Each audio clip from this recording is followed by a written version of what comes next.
Hello friend, Sandeep Soni channel में स्वागत है आप सबका। तो फ्रेंड्स, आज हम पढ़ रहे हैं अपना व्यक्तित्व के बारे में। व्यक्तित्व बहुत इंपॉर्टेंट है साइकोलॉजी की दृष्टि से।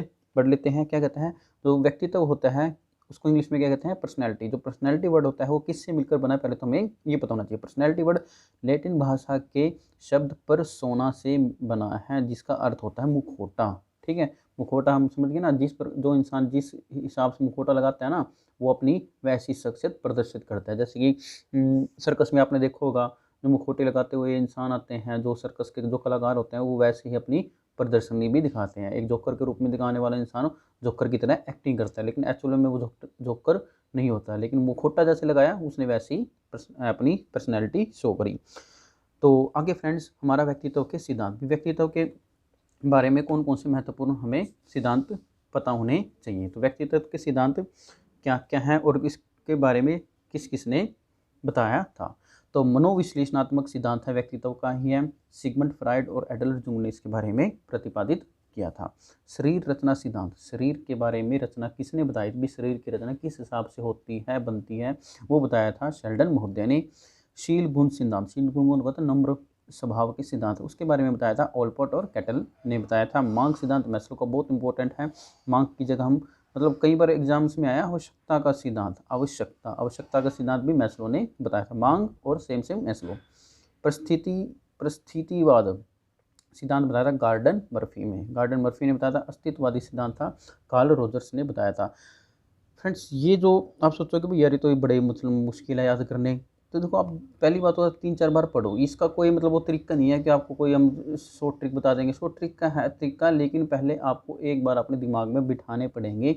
2-4 बार इसको कई बार पढ़ना पड़ेगा, उसके बाद आप शॉर्ट ट्रिक्स बनाओ। ये नहीं कि फर्स्ट टाइम में पहले बस शॉर्ट ट्रिक्स बनाने लग दो, नहीं।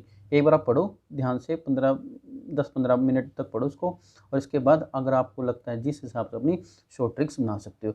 ये हम जो कर रहे हैं, ये हम डिटेल स्टडी कर रहे हैं साइकोलॉजी की। जब हमारे वन वर्ड्स में आ जाएंगे, एक वन लीनियर में आ जाएंगे क्वेश्चन, तब हम उसके शॉर्ट ट्रिक्स भी बताना स्टार्ट कर देंगे। अभी आपको इसको एज इट इज़ पूरा रफली मोटा तौर पे पढ़ना है, वो हम पढ़ रहे हैं। आगे मनोविश्लेषण सिद्धांत है, वो उसका किसने बताया था, सिगमंड फ्राइड ने बताया था। सिगमंड फ्राइड ने इसको किस हिसाब से बताया था, वो बताया था कि इसके इतना मुख्य रूप से प्रत्यय यानी जो कंसेप्ट हैं वो कौन कौन से होते हैं, अचेतना और इदम अहम और परम अहम के बारे में बताया था। उन्हें ट्रायंगल शेप में अचेतन, अर्धचेतन और चेतन मन को भी बताया था। जो सर्वोपरि ऊपर की तरफ जो कर्म होता है वो कहाँ से स्टार्ट होता है, चेतन से स्टार्ट होता है। अर्धचेतन नंबर 2 पे और थर्ड नंबर पे होता है अचेतन। ठीक है, चेतन, अर्धचेतन और अचेतन होता है।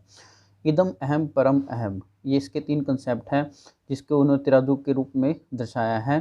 तो इसमें क्या क्या बताया गया है, यहाँ से देखो आप।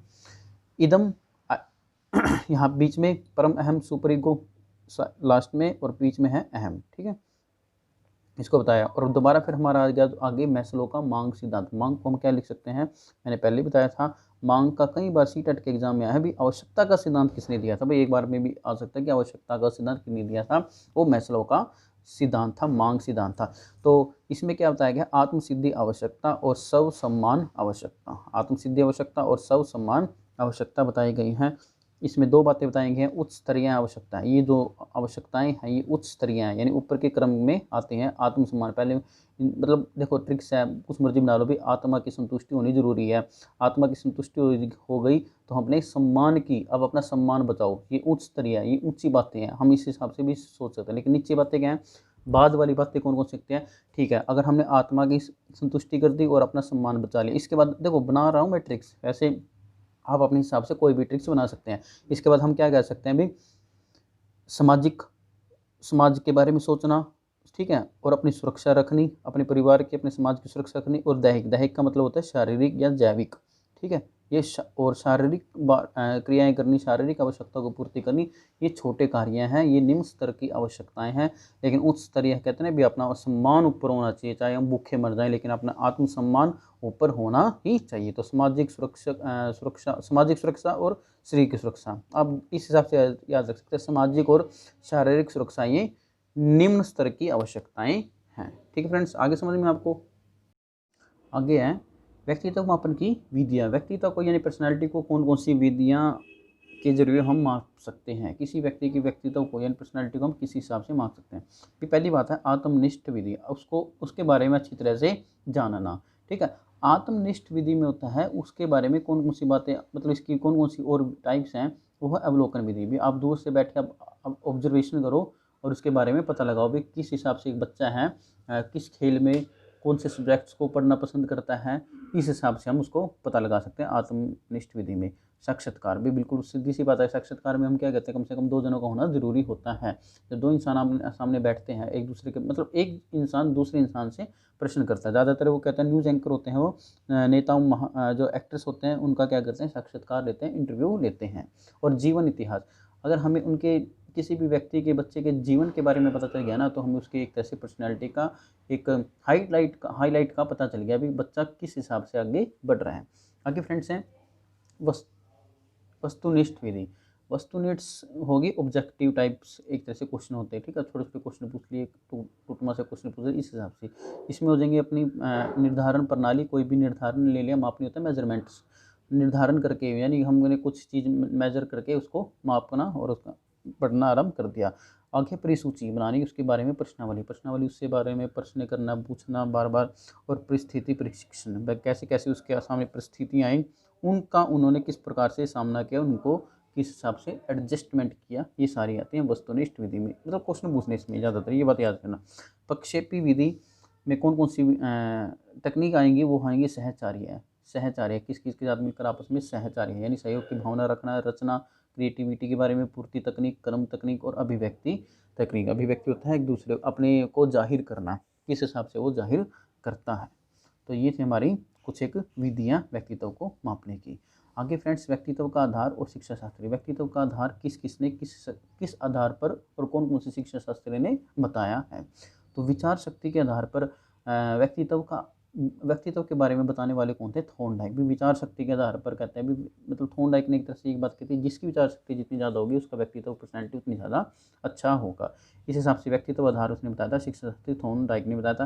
लेकिन वो हाँ, वार्नर ने क्या कहा था, शरीर के आकार और प्रकार के आधार पर, जिसकी भी सीधी सी बात है, जैसी शरीर की रचना होगी ना, आकार किस हिसाब से उसकी उस हिसाब से पर्सनैलिटी हो। जैसे हीरो हीरोइन होते हैं उनकी, हम एक बार देखने के जरिए हम बाहर से देखते हैं तो हमें जस्ट उनका एक शरीर दिखता है, हम उसका दिमाग नहीं पढ़ सकते एकदम, ठीक है ना। लेकिन शरीर की रचना के आधार पर कई जनों की होती है ना पर्सनैलिटी, यार कितना अच्छा लग रहा है, कितना बढ़िया वो हमें हीरोइन लग रही है। तो ये सारी बातें वार्नर ने बताई थी शरीर के आधार पर।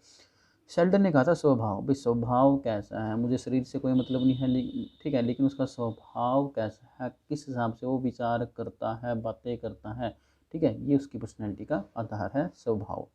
और दोबारा फिर शरीर रचना के आधार पर किसने बताया था, क्रैचमर ने बताई थी ये भी बात। आगे है शैक्षिक प्रशिक्षण और अध्ययन के विषय। शैक्षिक प्रशिक्षण और अध्ययन के विषय में क्या क्या बातें बताई गई हैं। टेट जो प्रशिक्षण होता है जिसमें अभिव्यक्ति के लक्षण के बारे में पता लगाया जा सकता है, किसमें अभिलक्षण व्यक्तित्व यानी पर्सनैलिटी कौन कौन से लक्षण आ चुके हैं। ये एक प्रशिक्षण है, ठीक है। इस प्रशिक्षण का आपको मतलब किस हिसाब से यूज करना वो तो नहीं है कंसेप्ट, हमारे पास एक प्रशिक्षण है भी, इस प्रशिक्षण में हम किस हिसाब से व्यक्तित्व के लक्षणों के बारे में पता लगा सकते हैं। रोषाशाही दंभ परीक्षण ये होता है अवचेतन प्रेरणा के बारे में, यानी अवचेतन, एक तो चेतना होती है, एक होता है अचेतन प्रेरणा के बारे में जानने के लिए इस प्रशिक्षण का यूज़ किया जाता है, प्रयोग किया जाता है। निष्पादन परीक्षण, अशिक्षितों की बुद्धि, जो अशिक्षित लोग होते हैं वो कहाँ तक सोच सकते हैं, क्या जानते हैं, उनके बारे में उनकी बुद्धि को जानने के लिए निष्पादन प्रशिक्षण दिया जाता है। मौखिक प्रशिक्षण, शिक्षितों की बुद्धि, वो अगर जानने वाले लोग हैं, वो शिक्षित लोग होते हैं, उनसे हम बोल कर भी बातें कर सकते हैं। चिमटी प्रशिक्षण, यांत्रिक कौशल, सीधी सी बात है, चिमटा जो होता है ना, हम हाथों से पकड़ सकते हैं, यानी यांत्रिक ऊर्जा हम लगा सकते हैं, इस हिसाब से भी आप याद रख सकते हो। चिमटी प्रशिक्षण होता है यांत्रिक कौशल के बारे में। स्मृति प्रशिक्षण होता है स्मृति के बारे में पता लगाना। ठीक है फ्रेंड्स, जो हमारा टॉपिक रहेगा वो हमारा लास्ट रहेगा व्यक्तित्व के बारे में। इसमें और एक बार दोबारा हम रीड कर लेते, कुछ एक रिपीट हो रहे हैं, कुछ एक नहीं होंगे। परीक्षण तथा प्रतिपादक, TAT, मोर्गन व मर्रे ने बताया था रोजा शाही डब्बा, वो होगा हरमन रोशन ने बताया था। TAT हो चुका है, और मोर्गन तथा मर्रे ने कहा था। CAT बताया था लियोपोल्ड ब्लैक ने बताया था। CAT कैट किसके भी, लियोपोल्ड, यह भी याद कर सकते हैं, लियोपोल्ड की ब्लैक कैट, कैट मैंने बिल्ली, लियोपोल्ड की ब्लैक कैट बिल्ली। शब्द सहचर्य विधि, ठीक है, शब्द सहचर्य विधि गुल्टन और जुंग ने बताया था। गुल्टन ने बताया था अपने 75 शब्द दिए थे और युंग ने बताए थे अपने 100 वर्ड्स यानी 100 शब्द बताए थे। क्रॉस आउट परीक्षा प्रेसी का प्रतिपादक है। अंतर्मुखी और बहिर्मुखी परीक्षण है वो लेयर्ड, मेयरस्टोन तथा हीड्रर ने बताया था। मोजेक परीक्षण बताया था मार्गरेट तथा लेविनफील्ड ने। फ्रेंड्स मैं आपको एक बात कहूँगा, जितनी भी मैंने टेबल्स बताई हैं आप इन्हें प्लीज़ लिख लीजिएगा और लिखने के बाद आप उसको पढ़ लीजिएगा। जितना ज़्यादा आप पढ़ोगे ना, मैं तो सीधी सी बात एक बात कहूँगा, आप उतनी जल्दी नौकरी के नज़दीक पहुँचोगे। भाई एक बार नौकरी मिल गई ना, बार बार ये बात कहता हूँ, आपका नाम बहुत ज़्यादा ऊंचा हो जाएगा। आपके रिश्तेदारियों में, आपके फ्रेंड्स सर्कल में कोई ये नहीं पूछेगा, मतलब फिर आपसे सर सही बताऊँ तो आपसे ही पूछेंगे भाई तूने कौन सी बुक से करा था, तूने कौन सी कहाँ से करा था, तूने कौन से मतलब यूट्यूब से करा था। सिर्फ आपके ऊपर डिपेंड करता है, बार बार कह रहा हूँ, सिर्फ आपके ऊपर। आप जितना ज़्यादा पढ़ोगे ना, हम इस दौर से गुजर चुके हैं, हमें भी ऐसे ही पढ़ा था। खैर हमारे टाइम में तो यूट्यूब नहीं थी इतनी, लेकिन हमने भी बुक्स को उठा के, समझ में नहीं आता था क्या पढ़ना, लेकिन बार बार पढ़ते गए माइंड में बैठ गया यार। कई चीज़ों को तो कहते हैं ना रट्टे लगाने होते हैं, वो माइंड में बैठ के आज नौकरी लेके बिल्कुल खुश हैं, सरकारी जॉब लेके बिल्कुल हम खुश हैं। लेकिन फिर भी हमारे मन में है भी भाई पढ़ाना है। क्यों, पढ़ाई के साथ इतनी ज़्यादा अटैचमेंट हो चुकी है कि मतलब इससे तो मन ही नहीं हटता। ऐसा लगता है कि पढ़ाते हैं सारा दिन पढ़ाते जाएँ। तो आपके मन में भी यही विचार आना चाहिए। आई होप आज आपकी वीडियो अच्छी लगी है फ्रेंड्स। अगर अच्छी लगती है तो चैनल को लाइक और सब्सक्राइब करना मत भूलना। मिलते हैं नेक्स्ट वीडियो में, तब तक के लिए बाय।